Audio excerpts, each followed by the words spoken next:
मनीष की एक किताबों की दुकान थी, लेकिन कुछ दिनों पहले ही उनकी दुकान में शॉर्ट सर्किट की वजह से आग लग गई थी।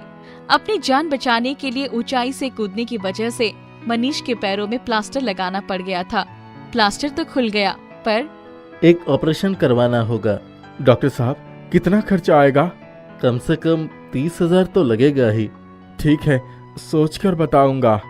ऑपरेशन कराने के लिए पैसे कहाँ थे। अभी भी उसके पैरों में दर्द रहता था, जिसकी वजह से उसे बैसाखी के सहारे चलना पड़ता था। धीरे धीरे पूरा साल बीत गया था। एक दिन उसकी पत्नी, अब हमारा खर्च कैसे चलेगा?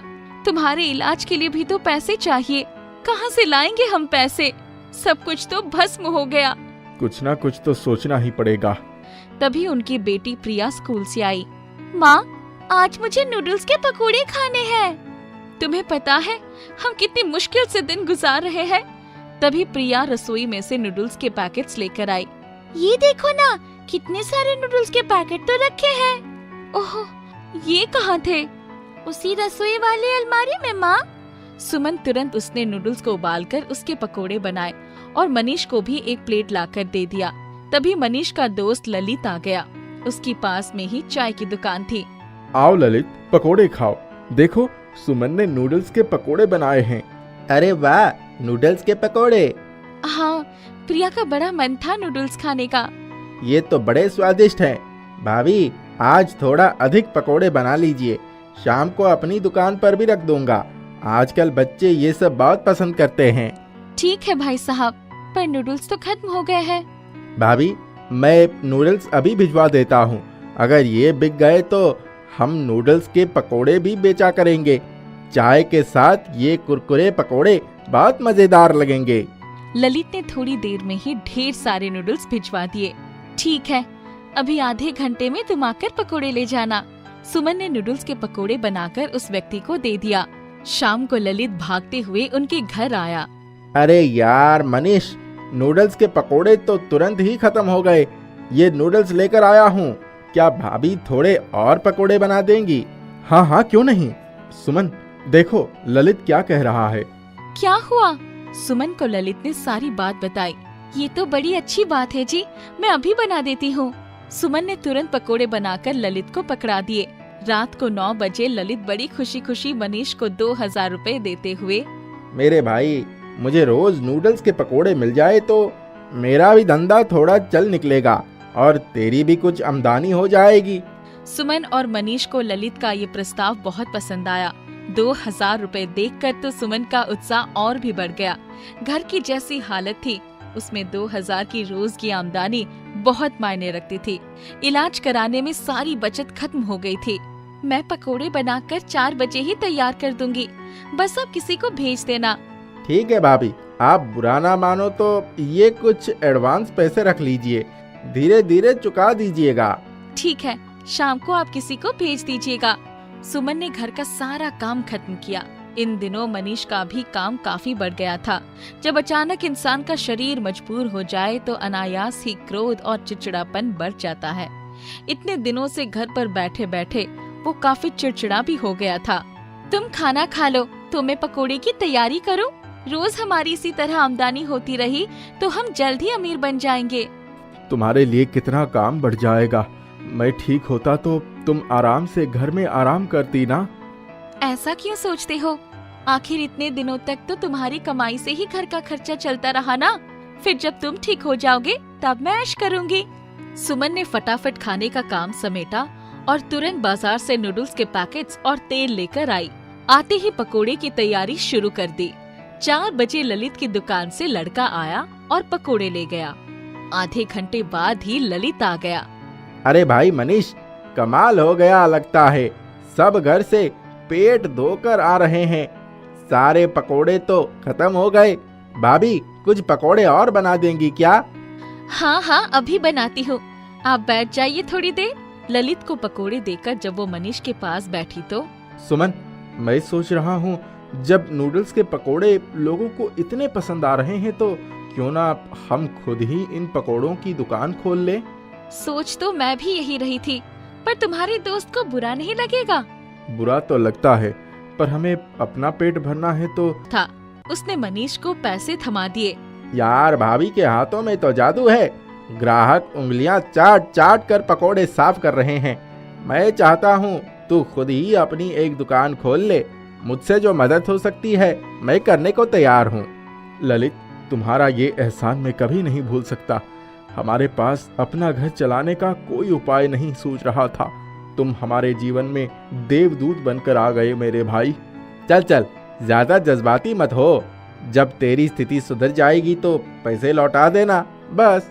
ललित के जाने के बाद उन दोनों ने दूसरे दिन पकोड़े बनाने के लिए सारा इंतजाम कर लिया और सुबह ही एक तख्त पर रखकर उस पर नूडल्स के पकोड़े बेचना शुरू कर दिया।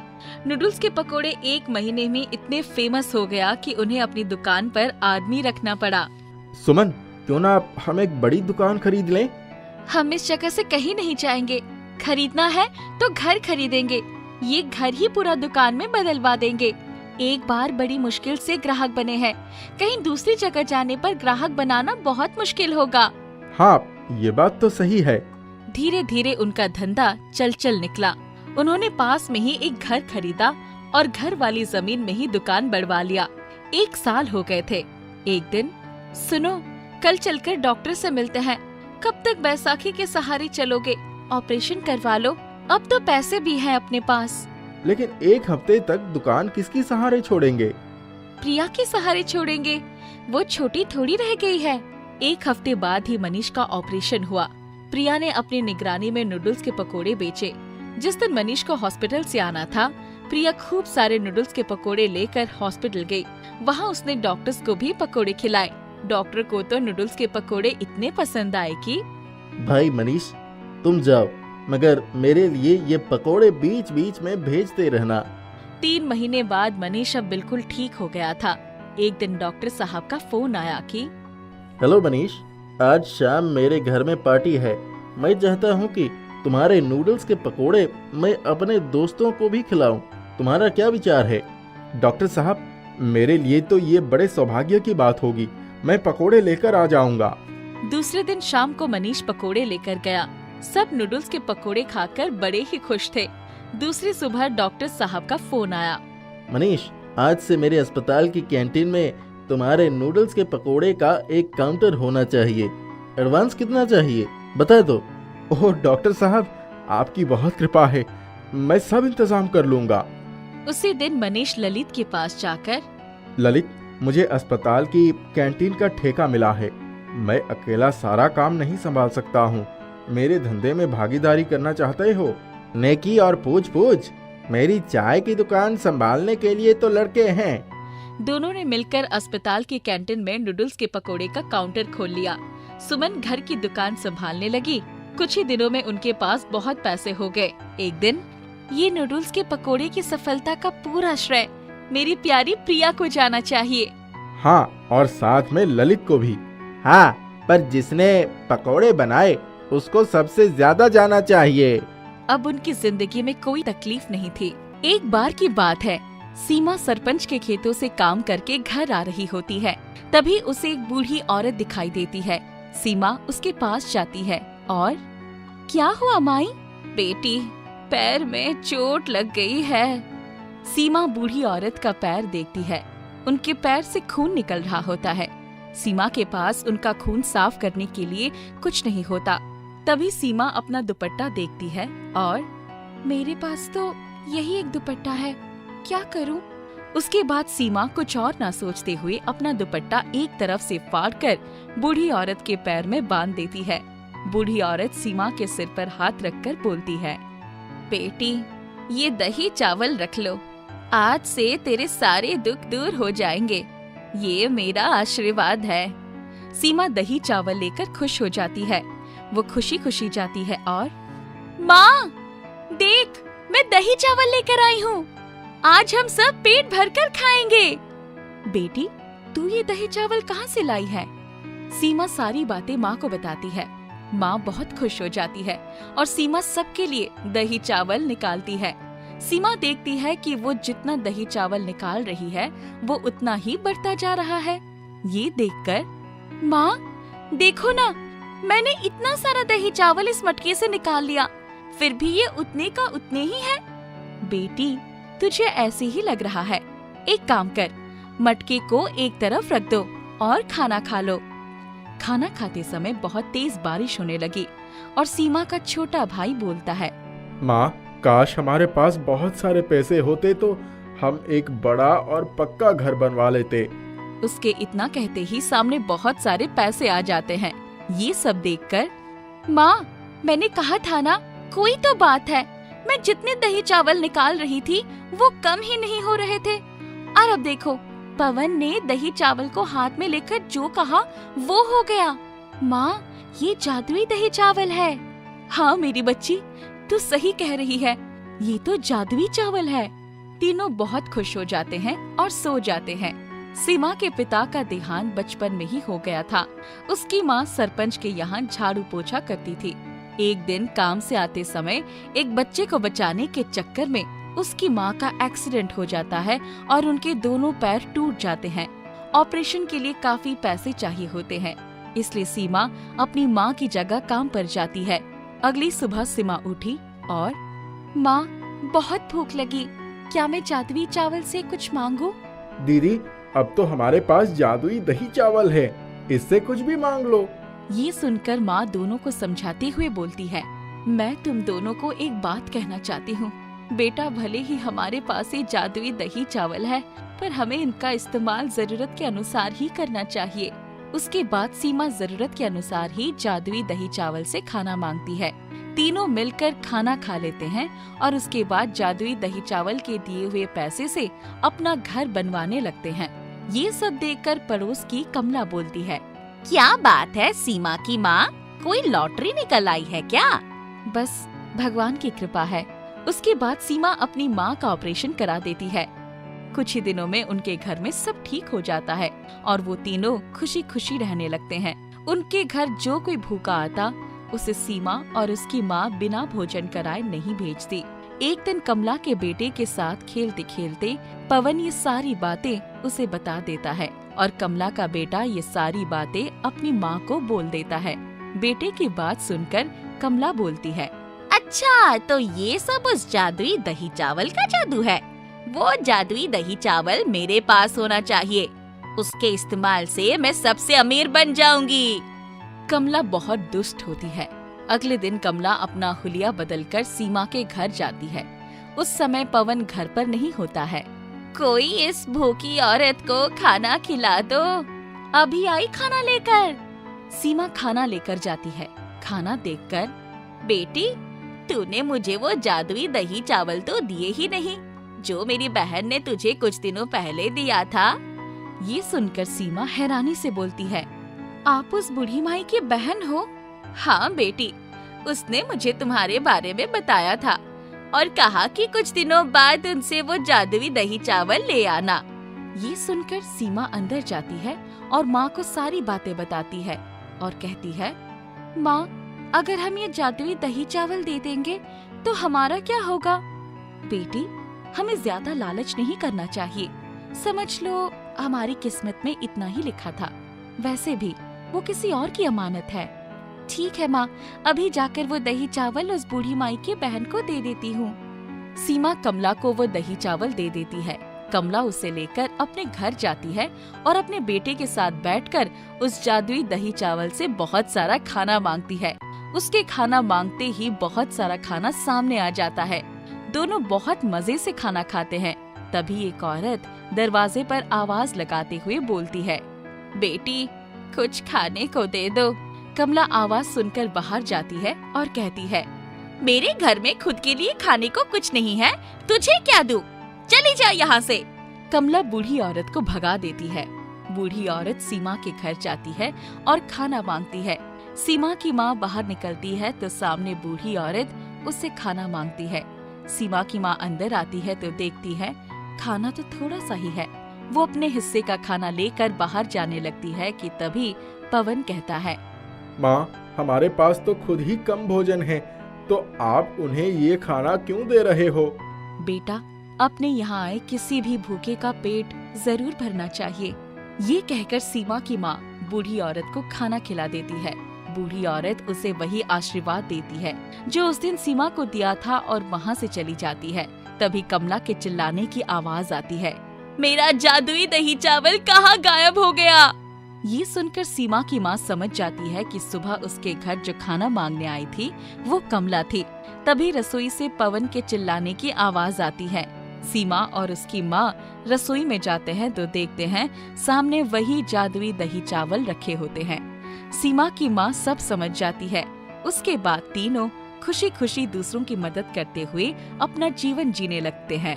16 साल का रमेश अपने माता पिता का इकलौता सहारा था। उसके माता पिता बहुत ही गरीब थे। घर पर 2 वक्त का खाना भी बहुत मुश्किल से मिलता था। रमेश के पिता मजदूरी का काम करते थे, जिसमें बहुत थोड़े पैसे मिलते थे, जिससे घर का खर्चा चलाना बहुत मुश्किल होता। एक दिन मजदूरी का काम करते समय रमेश के पिता को दिल का दौरा पड़ा और उनका देहांत हो गया। घर पर तो जैसे मुसीबतों का पहाड़ टूट पड़ा। हे भगवान, तू इतना निर्दयी कैसे हो सकता है? मेरे बच्चे के सर से उसके पिता का साया छीनकर तुझे क्या मिला? अब मेरा और मेरे बच्चे का क्या होगा? माँ, तू रो मत, मैं हूँ ना, मैं रखूंगा तेरा ख्याल। घर की जिम्मेदारी अब रमेश पर आ गई थी। रमेश काम की तलाश में मारा मारा फिरने लगता है। साहब, कुछ काम मिलेगा क्या? मुझे काम की बहुत जरूरत है। नहीं भाई, कोई काम नहीं है। भैया, कुछ काम मिलेगा क्या? मैं बहुत तकलीफ में हूँ, मुझे काम की बहुत जरूरत है। कोई काम नहीं है भाई। रमेश पूरा दिन यहाँ वहाँ मारा मारा फिरता है। वो एक ढाबे पर पहुँचता है। साहब, कुछ काम मिलेगा? मेरे घर में खाने को कुछ भी नहीं है, बहुत तकलीफ में हूँ साहब, कोई काम दे दो। काम तो है, मगर क्या तू कर लेगा? मैं सारा काम कर लूंगा साहब। ठीक है, तो कल से आ जाना। मुझे ढाबे पर साफ सफाई और बर्तन मांजने के लिए एक लड़का चाहिए, तो तू कल से आ जाइयो। जी शुक्रिया साहब, मैं कल सुबह जल्दी आ जाऊंगा। रमेश खुशी खुशी घर जाता है। माँ, मुझे काम मिल गया है।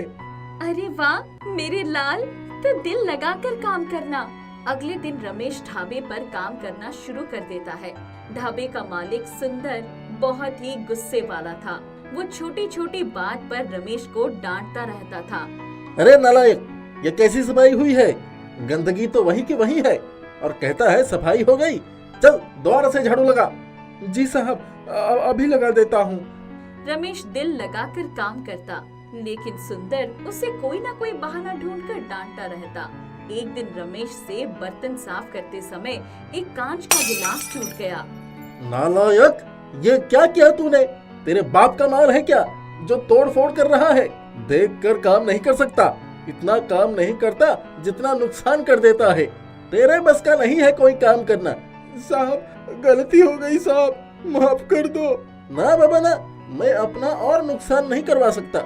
ये ले अपना आज तक का हिसाब पकड़ और चल निकल यहाँ से। सुंदर रमेश को उसके कुछ दिन किए काम के पैसे देके ढाबे से निकाल देता है।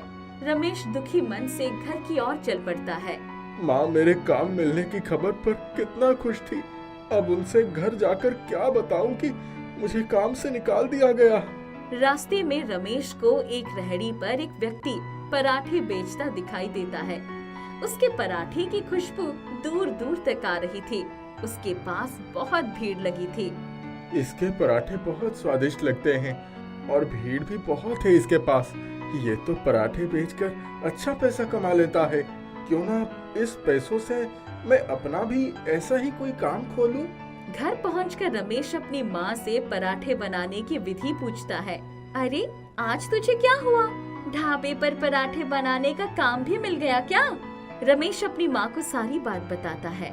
बेटा, तू अपना ही कुछ काम करना चाहता है तो बहुत अच्छी बात है। मैं भी तेरे साथ हूँ। मेरे पास कुछ पैसे हैं, तू उन्हें भी अपने काम में इस्तेमाल कर ले। मैं तेरे साथ हूँ। मैं पराठे बनाने में तेरी मदद करूँगी। रमेश अगले दिन से ही अपने पराठे की ठेली लगाने की तैयारी में जुट जाता है।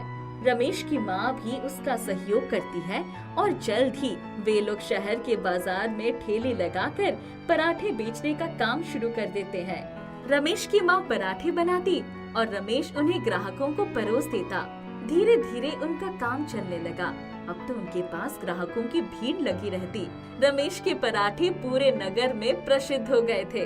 रमेश की आमदनी अच्छी होने लगी। धीरे धीरे पैसे जोड़कर रमेश ने एक दुकान खरीद ली जिसका नाम था रमेश पराठे वाला। रमेश ने दुकान पर काम करने के लिए नौकर रख लिए। उसके दुकान पर हर प्रकार के पराठे मिलते, आलू पराठा, गोभी पराठा, पनीर पराठा, प्याज पराठा आदि। दूर दूर से लोग उसकी दुकान पर पराठे खाने आते।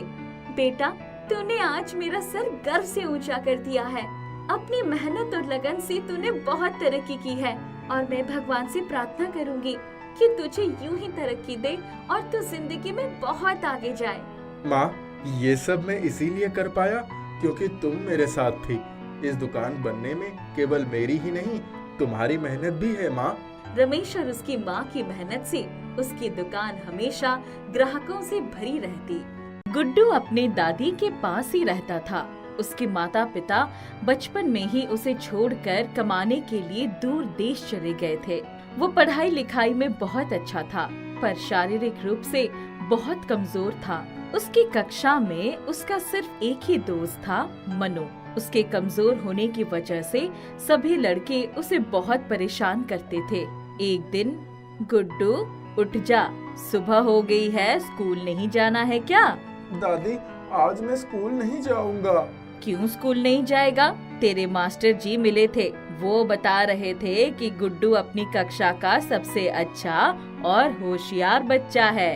पर दादी, मुझे सारे बच्चे बहुत परेशान करते हैं, वो सब बहुत ताकतवर हैं। ठीक है, आज तू स्कूल जा। मैं आज मंदिर जाऊंगी, वहाँ पंडित जी से तेरे लिए कोई उपाय पूछूंगी। सच दादी? हाँ रे, मैंने तुझसे कभी झूठ बोला है क्या? गुड्डू फटाफट तैयार होकर स्कूल चला गया। उस दिन भी रघु नाम के एक लड़के ने किसी बात पर उसका हाथ मरोड़ दिया था। गुड्डू रोते रोते घर आ गया। क्या हो गया तुझे? दादी, आज रघु मेरी किताब फाड़ रहा था। जब मैंने उसको मना किया, उसने मेरा हाथ मरोड़ दिया। आज मैं तेरे लिए ऐसी चीज बनाऊंगी कि उसे खाकर तेरा शरीर ताकतवर हो जाएगा। ये पैसे लेकर जा, मुझे कुछ सामान ला दे। गुड्डू बहुत खुश हुआ। झट से उठकर दादी का बताया सामान ले आया। दादी ने उसके लिए मालपुए बनाए और कल ये मालपुआ स्कूल लेकर जाना। दादी, अभी तो एक। दादी ने मालपुए निकाले और उस पर कुछ मंत्र फूंका। फिर टिफिन का डिब्बा उसे पकड़ाते हुए बोली, गुड्डू, ध्यान रखना, जैसे ही तुम्हें किसी ताकतवर बच्चे से खतरा लगे, मालपुए का एक कौर खा लेना, उससे ज्यादा मत खाना। ठीक है दादी, मैं चलता हूँ। गुड्डू जैसे ही स्कूल पहुँचा, सामने ही रघु दिख गया। कहाँ जा रहा है गुड्डू? सुना है कल बड़ा ही रो रहा था। गुड्डू ने झट से मालपुए का एक कौर मुंह में रखा और उसके पूरे शरीर में ताकत आ गई। आज मेरी किताब फाड़ कर दिखाओ। रघु ने जैसे ही उसका हाथ पकड़ा, गुड्डू ने पूरी ताकत से उसका हाथ झटक दिया और वो गिर पड़ा। सभी बच्चे हा हा हा हंस पड़े। अच्छा, बड़ा पहलवान बन गया है तू तो। आज तो तेरे दांत ना तोड़ूं, मेरा नाम भी रघु नहीं है। गुड्डू उसके पहले ही एक कौर खा चुका था। उसने एक मुक्का रघु के मुंह पर मारा। उसके होठों से खून निकलने लगा। अरे बाप रे, मास्टर जी के पास जाना होगा। आज गुड्डू को क्या हो गया? नहीं नहीं, मैं खुद ही इससे बाद में निपटूंगा। गुड्डू को उस दिन बड़ा ही मजा आया। सब लड़के उससे डर गए थे। जब छुट्टी हुई तो रघु फिर उसके पीछे पीछे आने लगा। गुड्डू ने डिब्बा खोला और एक कौर मालपुआ मुंह में भर लिया। अब तो वो मोटा और लंबा भी हो गया था। आज मुझसे बचकर कहाँ जाएगा? स्कूल में बड़ा शेर बन रहा था। गुड्डू ने उसकी गर्दन पकड़ ली। तुझे तो बड़ी ताकत हो गई है, छोड़ मेरी गर्दन। फिर मुझसे पंगा लेगा कभी? नहीं नहीं, अब से कभी नहीं झगड़ूंगा तुझसे, माफ कर दे मुझे। ताकत का खुमार चढ़ गया था। स्कूल पहुंचते ही उसने मालपुए का एक गस्सा खा लिया और बिना मतलब के सारे लड़कों को परेशान करने लगा। किसी को टंगड़ी मारकर गिरा देता तो किसी का कॉलर पकड़कर उसे पटक देता। उस दिन किसी लड़के ने उसे परेशान करने की हिम्मत नहीं की। छुट्टी के समय जब वो घर आ रहा था, तभी उसने देखा कि 4-5 लड़के उसके तरफ एक साथ बढ़े। इस बार पूरा मालपुआ ही खा लेता हूँ। ये सोचकर उसने पूरा मालपुआ ही मुंह में डाल दिया, परंतु मालपुआ मुंह में रखते ही उसका शरीर बिल्कुल भारी हो गया। उससे हिला भी नहीं जा रहा था। वो जमीन पर गिर पड़ा। भागो, इसको पता नहीं क्या हो गया। परंतु उसका एक दोस्त मन्नू तुरंत घर की तरफ दौड़ा। दादी जल्दी चलो, देखो गुड्डू को क्या हो गया। दादी अपनी लाठी टेकती हुई आई। क्या हुआ रे गुड्डू, तू पूरा मालपुआ एक साथ तो नहीं खा लिया? हाँ दादी, पर मुझसे तो उठा भी नहीं जा रहा है। अब मैं क्या करूँ? मैंने तुझे कितना समझाया था कि एक साथ मत खाना, पर तूने मेरी बात नहीं सुनी। अब मैं क्या कर सकती हूँ? दादी मुझे किसी तरह बचा लो। दादी गुड्डू को दूसरे लोगों की सहायता से उठाकर घर ले गई। अभी आती हूँ, तब तक तू यहीं लेटा रहे। दादी अंदर से एक नींबू का टुकड़ा लेकर आई और पूरा का पूरा उसके मुंह में निचोड़ दिया। उससे बड़ी जोर की उबकाई आई। गुड्डू उल्टी करने लगा और उसका पेट खराब हो गया। थोड़ी देर बाद, दादी मैं कब ठीक होऊंगा? मुझे बहुत कमजोरी लग रही है। तुझे मैंने पहले ही कहा था कि पूरा मालपुआ मत खाना, पर तूने तो मेरी बात ही नहीं सुनी। मुझसे बहुत बड़ी गलती हो गई, मुझे माफ कर दो। आगे से कभी ऐसा नहीं करूंगा। इसलिए कहा जाता है कि लालच कभी नहीं करना चाहिए, चाहे वो पैसे का लालच हो, चाहे वो ताकत का लालच हो। तुझे अपनी ताकत का लालच हो गया था, तूने मेरी बात भी नहीं सुनी। दादी बस एक बार मुझे माफ कर दो, आगे से ऐसा नहीं होगा। दादी ने उसे गले लगा लिया। कुछ दिनों में वो ठीक हो गया। अब स्कूल में उसे कोई परेशान नहीं करता था। सुजाता ने अपनी मर्जी से शादी की थी। माता पिता ने बहुत समझाया था। सुजाता, देव का परिवार बहुत बड़ा है, दो भाई हैं, भाभियां हैं, उनके साथ तुम्हारा गुजारा होना बड़ा मुश्किल होगा। माँ, मैं इन लोगों से मिल चुकी हूँ, वो लोग बहुत अच्छे हैं, तुम चिंता मत करो। सुजाता की शादी देव से हो गई। वो दुल्हन बनकर ससुराल आ गई। शुरू में तो सब ठीक था, पर जब उसे रसोई में खाना बनाने की जिम्मेदारी सौंपी गई तो उसकी हालत खस्ता हो गई। उसके घर में तो सिर्फ 3 लोगों का खाना ही बनता था, पर यहाँ भरा पूरा परिवार था। उसकी बनाई सब्जी देखकर एक दिन, भाभी जरा एक रस्सी ले आना तो। रस्सी क्या करोगे? कमर में बांधकर इस सब्जी में डुबकी लगाऊं तो शायद एक आध पनीर और मटर मिल जाए। उसकी बात सुनकर सब ठटकर हंस पड़े। सुजाता रोती हुई अपने कमरे में चली गई। तभी, आज तो पूरा भारत का नक्शा बना दिया है, सिर्फ लंका को बख्श दिया गया है। दाल इतनी पतली क्यों है? सुजाता रोज रोज के ताने से दुखी हो जाती तो घर के पिंजरे में बंद तोते मिट्ठू के पास जाकर उसे अपना दुखड़ा सुनाती। वो उसे खाना पानी देती और आंसू बहाती रहती। एक दिन, सुजाता, हमारी शादी को 2 साल हो गए, अभी तक तुम्हारा मन खाना बनाने में नहीं लगा। भाभी लोग कितना अच्छा खाना बनाती थी। मैं अपनी तरफ से पूरी कोशिश करती हूँ, पर तुम लोगों को रोज कुछ ना कुछ कमी मिल ही जाती है। तुम तो हमेशा सबके साथ मिलकर मेरा मजाक उड़ाते हो, कभी मेरा साथ ही नहीं देते। देखो, मैं खाने से समझौता नहीं कर सकता। सुजाता चुपचाप रसोई में गई और खाना बनाने लगी। खाने की टेबल पर, ओफो सुजाता, दाल में नमक नहीं डाला क्या?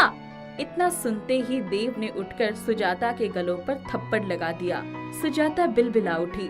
वो अपने कमरे में जाकर रोने लगी।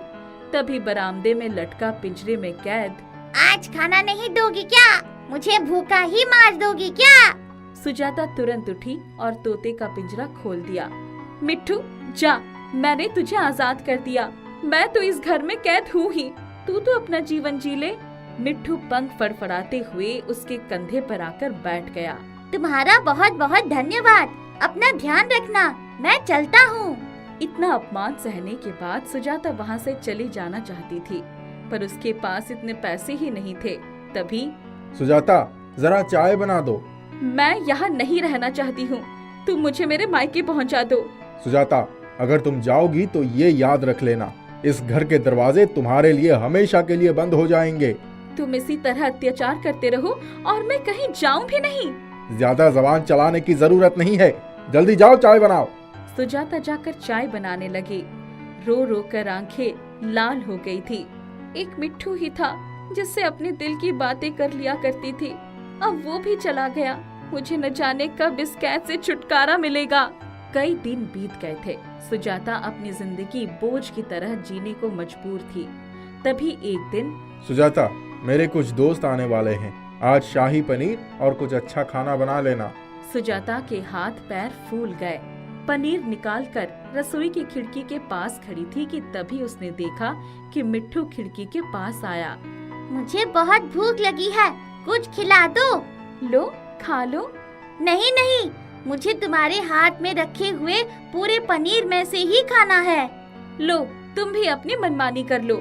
मिट्ठू ने थोड़ा सा पनीर खाया और उड़ गया। सुजाता ने पूरा खाना बनाया। जब सबने शाही पनीर खाया तो बहुत तारीफ की। सबके जाने के बाद सुजाता, आज तो पनीर बहुत स्वादिष्ट बना है, आज तो तुम्हारे हाथ में जादू आ गया है। सुजाता को तुरंत मिट्ठू की याद आ गई, पर वो कुछ बोली नहीं। अब तो रोज ही मिट्ठू आता और सुजाता अपने हाथ की सब्जी उसके सामने बढ़ा देती। वो थोड़ा सा खाकर उड़ जाता और सब्जी की सभी लोग प्रशंसा करते। उसके घर में उसकी इज्जत बढ़ गई थी। एक दिन सुजाता, सचमुच तुमने कोई जादू सीख लिया है क्या? सुजाता ने उसे सारी बात बताई। तब सुजाता, क्यों ना हम लोग शाही पनीर लोगों को बेचना शुरू कर दें? हाँ ठीक है, मिट्टू तो रोज ही आता है। कुछ ही दिनों में उन्होंने शाही पनीर की सब्जी बनाकर बड़े बड़े रेस्टोरेंट्स में सप्लाई करना शुरू कर दिया। डिमांड बढ़ने लगी, घर में खूब पैसे आने लगे। सुजाता की स्थिति अब घर में मालकिन की हो गई थी। 3-4 साल बीत गए थे। एक दिन अच्छा होता कि मिट्ठू हमारे साथ ही रहता, और भी बहुत सारी चीजें उसे छुट्टी करवा कर बना सकती थी और अपना बिजनेस बढ़ा सकती थी। तब हम और भी अमीर हो जाते। दूसरे दिन मिट्ठू जैसे ही आया, सुजाता ने उसे पिंजरे में बंद कर दिया। मुझे कैद मत करो। लेकिन सुजाता के मन में लालच आ गया था। मिट्ठू को कैद करने के बाद ही धीरे धीरे उनके खाने का स्वाद बिगड़ता चला गया और उनको आने वाले ऑर्डर कैंसिल होने लगे। एक दिन, मिट्ठू क्या बात है, पहले तो तुम्हारे झूठा करने से सारी चीजों का स्वाद बढ़ जाता था, लेकिन अब ऐसा नहीं होता है। हमें बिजनेस में बहुत घाटा हो रहा है।